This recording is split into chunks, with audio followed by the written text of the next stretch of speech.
Page 138. Actually, this is page 138 and 139 both. It's scales going up and down. Ascending scales, to ascend means to go up. So ascending scales, you go up.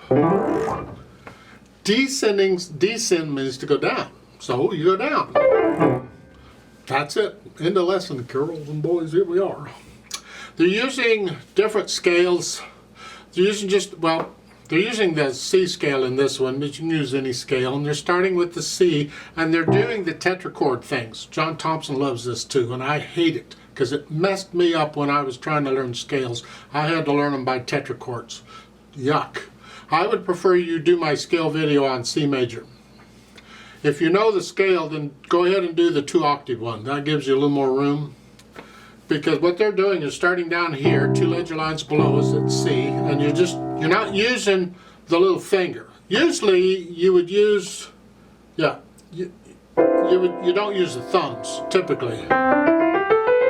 It's 4 notes in each hand, that's a tetrachord, 4 notes, tetra.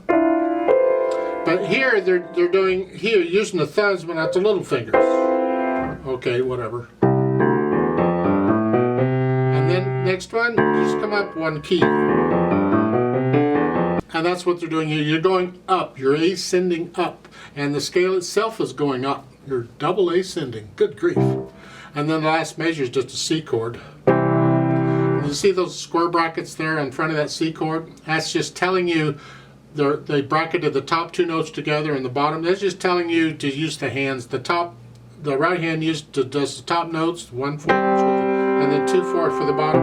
That's all that's for. They're just telling you which hand to use because they put it all in one staff. So here. On the descending, it's the same thing, but you go in the other way. You're up here.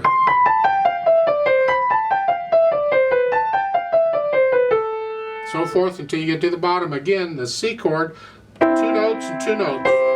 That's all. A couple of things to look out for. One is, it's fast is secondary. What is important is control and evenness. They have to be even.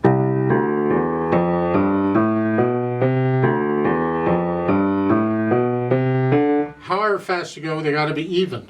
Then they've added accents on the first one.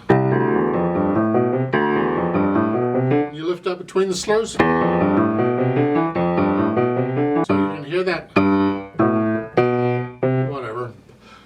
But evenness and control is what's important. And then on page 139 you do the same thing going down. Accent.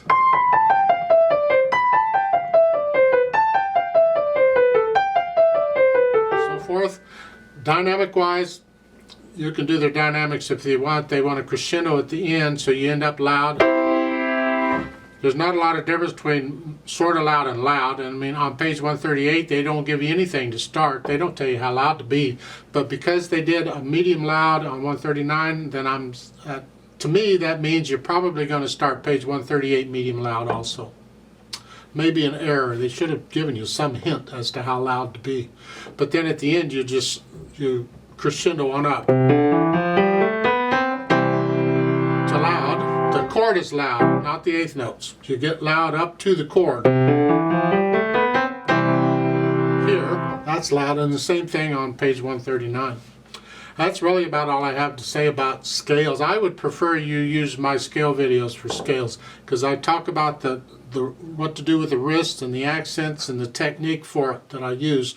If you can get that technique down in the scales, then you'll find that you'll be using it in the pieces, and it will help you with the pieces with more control. Your fingers won't be flying all over. Some people do. Well, some professionals have flying fingers too. I don't care for them. I use the weight to push things down so I can stay relaxed so the fingers don't need to fly all over. Although sometimes my fingers fly, I've noticed, but all right, whatever.